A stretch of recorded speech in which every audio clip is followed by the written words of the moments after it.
Bagaimana jika jawabannya tidak selalu jadi yang terbaik, tapi jadi yang paling unik? Dan ketika identitasnya itu nggak sesuai ekspektasi, kamu merasa semuanya itu runtuh. Hai guys, welcome to our channel Meet And Connect. Di video kali ini kita akan sharing challenge dari One Book One Month Challenge, yang mana kita nge-share 1 bulan 1 buku yang telah kita baca. Dan Siwan, di challenge pertama ini nih, buku yang membuat kamu tertarik itu apa? aku selesai baca buku Multi Identitas dari Zahid Ibrahim. Nah, menurut kamu nih, apa yang membuat kamu merasa tertarik untuk baca buku ini? Saat kamu melihat judulnya, mungkin ada perasaan kayak, wah, kayaknya judulnya relate deh sama aku gitu. Ya, betul. Itu salah satu jawabannya ya.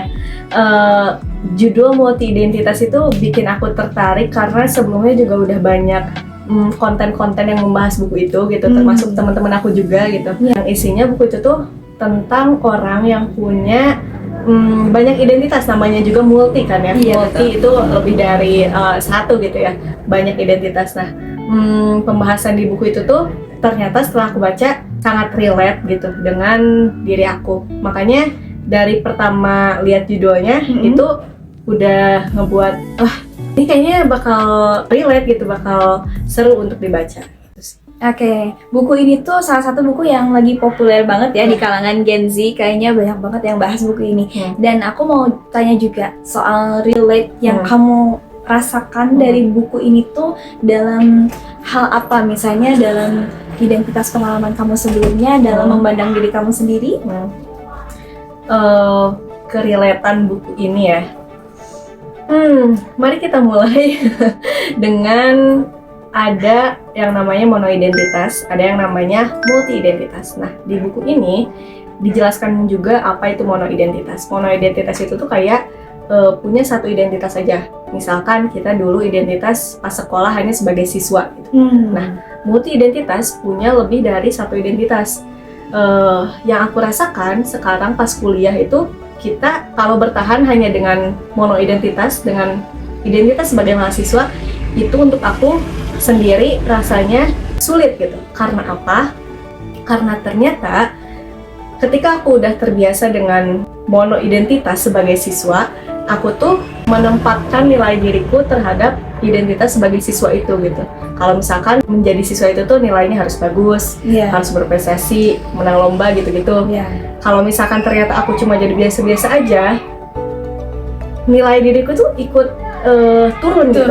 Iya, ikut hancur lah gitu ya kalau misalkan ada suatu hal yang aku anggap kurang gitu. Nah, tapi setelah tahu multi identitas, aku tidak lagi menempatkan nilai diriku cuma pada identitas sebagai mahasiswa sekarang.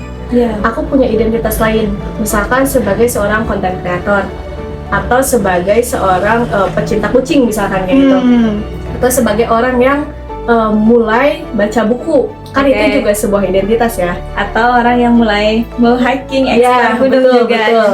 Pendaki gunung atau pelari culture itu itu juga sama ya, identitas itu. Nah, ternyata setelah punya banyak identitas, aku tuh tidak lagi memandang diriku tuh kalau misalkan kalah di satu hal, ya udah kalah seluruhnya gitu. Enggak kayak gitu. Jadi aku masih punya backup lain. Oh, aku bagusnya misalkan di identitas ini gitu. Aku bagus sebagai seorang content creator misalkan, katakanlah kayak gitu. Membuat diriku tuh berkembang juga gitu, karena balik lagi tidak menempatkan nilai diriku cuma pada satu identitas itu. Itu sih relate-nya buku ini terhadap diri aku. Iya, dan itu juga mungkin yang banyak orang rasain ya, struggle saat ini ketika kita merasa udah memput semua effort kita untuk suatu hal dan kita nggak bisa jadi the bestest of the best. Itu kita merasa, wah, gimana nih aku tuh udah hancur dunia gitu. Aku bukan apa-apa, bukan siapa-siapa ya. Padahal kan hidup itu bukan cuma tentang suatu hal. Kita selain saya, kamu sebagai mahasiswa, tapi dulu kamu seorang content creator juga sebagai contoh, atau misalnya seorang yang pecinta alam, suka explore alam, dan kamu bisa spare energi kamu yang udah habis di satu identitas itu ke energi lain buat ngebus identitas kamu yang lainnya juga. Betul. Dan ada satu kalimat menarik, katanya Bagaimana jika jawabannya tidak selalu jadi yang terbaik, tapi jadi yang paling unik. Wah. Itu menampar aku banget sih, karena aku selalu pengen jadi yang terbaik gitu. Tapi ternyata setelah aku berusaha dan aku masih nggak bisa jadi yang terbaik, oh mungkin aku sadar ya, oh mungkin jawabannya bukan jadi yang terbaik, tapi jadi yang paling unik gitu. Maksudnya kayak gimana? Maksudnya diri aku tuh terdiri dari banyak identitas yang, oh Siwad tuh ternyata misalkan mahasiswa pendidikan bahasa Korea yang suka bikin konten, yang suka ke alam gitu, dan itu sebuah kombinasi yang unik gitu ternyata.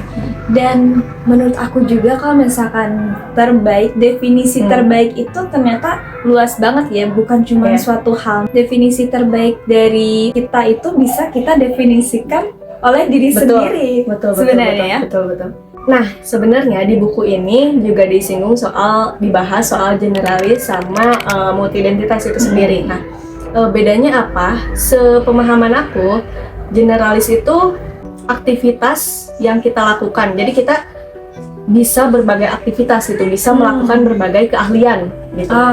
Itu untuk generalis. Nah, tapi untuk multi-identitas itu sendiri, itu tuh berfokusnya pada siapa kita, nilai diri kita itu ditempatkan pada tidak hanya satu identitas tapi beberapa identitas gitu. Jadi lebih berfokus kepada nilai diri. Generalism itu lebih ke kita tuh bisanya apa aja gitu. Tapi kalau multi identitas, kita tuh menempatkan nilai diri kita di mana aja gitu. Di banyak hal kayak gitu.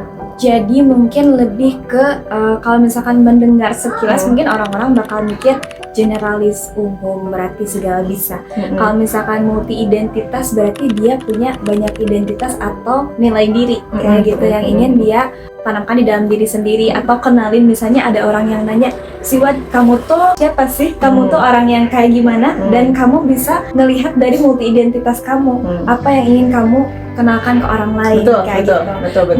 Dan aku penasaran nih, kalau misalkan ada seseorang yang nanya, misalnya baru kenal atau udah teman lama nggak pernah ketemu lagi, kalau misalkan ditanya, Siwad kamu itu orang yang kayak gimana sih? Waduh, apa ya jawabannya? Kalau ada pertanyaan kayak gitu, apa ya? Wait, aku berpikir dulu. Boleh. Sebenarnya aku baru menyadari itu akhir-akhir ini ya. Aku kan suka bikin konten ya. Aku suka untuk bercerita di depan kamera gitu. Terus juga bercerita lewat postingan-postingan berupa tulisan gitu.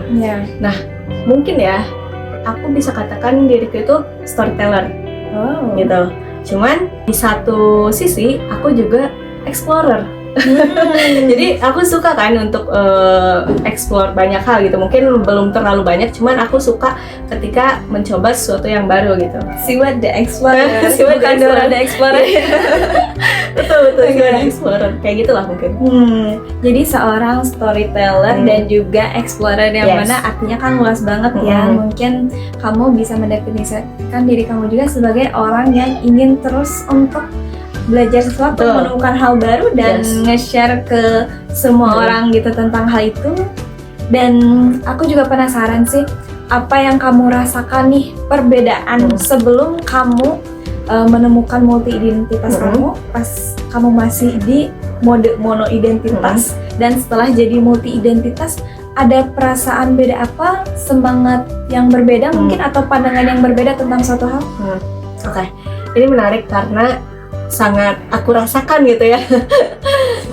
Setelah aku sadar dengan multi identitas ini tuh, aku tidak lagi memvonis diriku tuh kalah di dunia ini gitu. Misalkan sebagai mahasiswa aku tidak terlalu punya banyak prestasi gitu. Aku tidak mendefinisikan diriku gagal sepenuhnya gitu. Aku masih punya hal-hal lain yang bisa aku kembangkan, hal-hal lain yang bisa aku pelajari gitu. Itu berdasarkan dari identitas lain itu. Aku sebagai seorang content creator misalkan, aku bisa berkembang di sana, bisa belajar di sana gitu. Jadi tidak terpuruk dengan tadi kegagalan di sini gitu. Aku jadi lebih wise mungkin ya untuk melihat kehidupan itu sendiri, melihat manusia itu tidak cuma satu sisi, pasti sangat kompleks. Manusia itu sangat kompleks, punya banyak ketertarikan dan minat juga. Jadi aku lebih bisa menghargai diriku sendiri, uniknya diriku sendiri gitu. Siwa tuh siapa, Siwa tuh sukanya apa gitu, itu bisa lebih aku explore lagi. Oke, jadi mungkin lebih ke kalau misalkan dulu pas mono identitas kamu kayak menumpahkan semua usaha dan ekspektasi, impian, harapan dalam satu hal identitas, dan ketika identitasnya itu nggak sesuai ekspektasi, kamu merasa semuanya itu runtuh, terpuruk, dan mungkin kehilangan jati diri sendiri, dan mungkin bagi kamu sulit dan butuh waktu lama buat akhirnya bisa kembali lagi untuk bersemangat dan berpositif thinking ya, berpikiran optimis.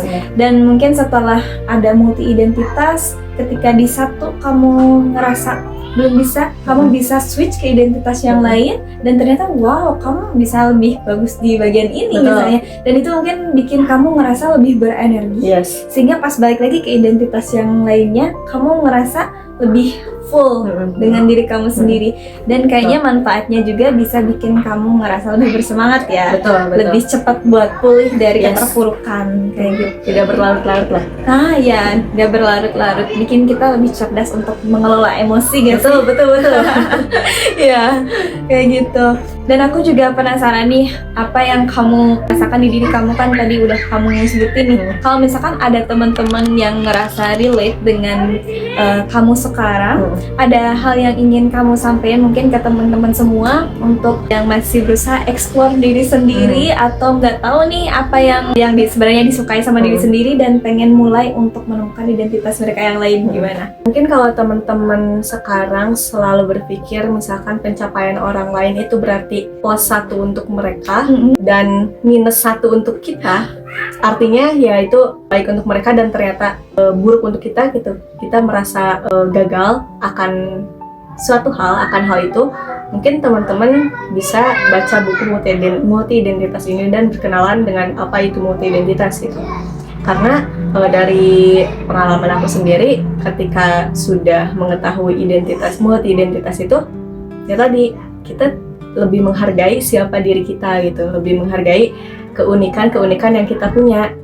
Ternyata jawabannya tuh nggak selalu harus jadi yang paling baik gitu, jadi yang terbaik enggak, tapi bisa jadi jawabannya adalah jadilah yang paling unik gitu. Itu kan suatu hal yang bisa teman-teman terapkan juga gitu di kehidupan teman-teman sekarang yang mungkin sama ya kayak aku sedang mencari jati diri. Iya, kita semua lagi belajar. Iya, betul-betul lagi explore banyak hal lah gitu. Iya. Jadi bisa teman-teman baca buku multi identitas. Oke, dan aku juga kan pernah dengar podcastnya juga. Katanya kan kalau misalkan kenapa mungkin alasan besar kenapa dulu kita merasa pas masih di mono identitas ngerasa down, sering terpuruk atau apa, dan kita ngelihat pencapaian orang lain itu sebagai plus bagi mereka tapi kekalahan bagi diri kita. Nah, itu efeknya kalau misalkan kita sering membandingkan diri kita dengan orang lain. Sebenarnya boleh-boleh aja kalau misalkan masih kadarnya sehat buat berkompetisi ya. Cuman kalau misalkan itu membuat kita malah jadi down, itu kan jadi malah berefek negatif. Dan kalaupun mereka lebih plus, bukan berarti kan kita minus satu ya. Betul. Dan yang aku rasain juga setelah tahu tentang buku itu tuh, yaitu aku jadi bisa lebih fokus ke diri sendiri. Betul. Jadi kita tuh mengkompetisikan diri kita tuh ya dengan diri kita sendiri ya. Kalau misalkan kita lihat orang lain lebih baik, kita nggak lebih baik, tapi kita lihat ke belakang diri kita sendiri, ternyata misalnya si Wad yang sekarang atau aku yang sekarang itu lebih baik dari aku yang bulan kemarin atau yang tahun sebelumnya. Jadi kita bisa lebih menghargai diri sendiri dan lebih bersemangat buat berkembang. Iya, betul. Dan di buku ini tuh dijelaskan juga sebenarnya kita tuh tidak harus selalu memandang suatu hal itu sebagai kompetisi, misalkan dengan orang lain gitu. Ya kita berkompetisi dengan diri kita sendiri aja gitu. Cuman untuk orang lain, misalkan mereka lebih unggul, hidup tuh tidak selalu soal kompetisi siapa yang menang dan siapa yang kalah, kecuali itu pertandingan bola misalkan. Itu harus ada yang menang dan kalah. Jelas, gitu. Kalau kehidupan itu kan sangat kompleks dan sangat luas sekali gitu. Betul. Keberhasilan orang lain itu tuh bisa jadi ajang untuk kita berkolaborasi, justru berkolaborasi dengan orang lain. Jadi bukan dia menang gitu, aku kalah, jadi aku nggak bisa kayak gimana, nggak bisa berkembang kayak gitu. Justru mindset kita yang mungkin bisa kita ubah mulai dari sekarang. kalau ada orang yang lebih dari kita bisa coba berkolaborasi dengan keunikan yang kita miliki sendiri. Iya, bahkan kita bisa belajar dari orang itu ya, jadi sama-sama berkembang juga dua-duanya kayak gitu. Oke, itu merupakan pembahasan yang benar-benar menarik ya, dan aku juga ngerasa relate banget dengan hal itu. Sebenarnya aku belum baca bukunya sih, Harus baca. Ya, rekomendasi aku juga nggak sabar buat kayak explore lebih dalam ke bukunya, karena kan kalau misalkan di podcast, aku dengerin podcastnya juga itu cuma selewatnya, nggak terlalu mendalam. Dan dari podcastnya aja aku udah ngerasa wow, ternyata banyak hal loh yang aku ngerasa aku udah tahu, tapi ternyata ada hal lain yang belum aku tahu dan itu bisa aku pelajari kayak gitu. Gimana nih untuk challenge buku pertama yang telah kamu selesaikan saat ini? Mungkin ada kesan dan pesan buat diri kamu sendiri untuk kedepannya? Pesan untuk diriku, tolong konsisten, itu aja sih. Kalau untuk teman-teman juga yang mau coba challenge diri sendiri untuk lebih sering baca, nggak apa-apa, pelan-pelan aja, nggak usah langsung misalkan satu hari 100 halaman misalkan, nggak usah, tapi teman-teman coba aja pelan-pelan. Aku sadari kalau pelan-pelan tapi konsisten itu lebih oke daripada banyak sekaligus tapi bolong-bolong gitu. Iya, nggak apa-apa, pelan-pelan aja. Misalkan dibagi jadi 2 waktu gitu, atau berapa waktu itu terserah dengan kesibukan teman-teman sendiri gitu. Bisa teman-teman mulailah. Oke, dan buat teman-teman semua yang mungkin pengen join juga untuk grup kita, kan kita bikin challenge 1 buku 1 bulan. Kalian bisa join link yang nanti akan kita cantumkan di sini, dan kita bisa improving dan learning bareng-bareng juga. Jadi untuk kegiatan belajarnya jadi jauh lebih menyenangkan ya kalau misalkan kita lakuin bareng-bareng. Kadang kalau sendiri itu rasanya rasa malasnya itu bertumpuk-tumpuk itu. Jadi susah buat termotivasi ya, kalau misalkan kita bareng-bareng itu jadi lebih semangat. Oke guys, sepertinya udah cukup untuk sharing tentang buku One Month One Book Challenge kali ini. Ini buku pertama kita, dan tungguin di buku selanjutnya. Terima kasih kepada semua yang udah nonton, dan buat kalian yang punya pemikiran yang berbeda mungkin atau punya tanggapan, bisa kalian komen aja di bawah. Dan sampai ketemu nanti di video selanjutnya di next book challenge. Bye bye.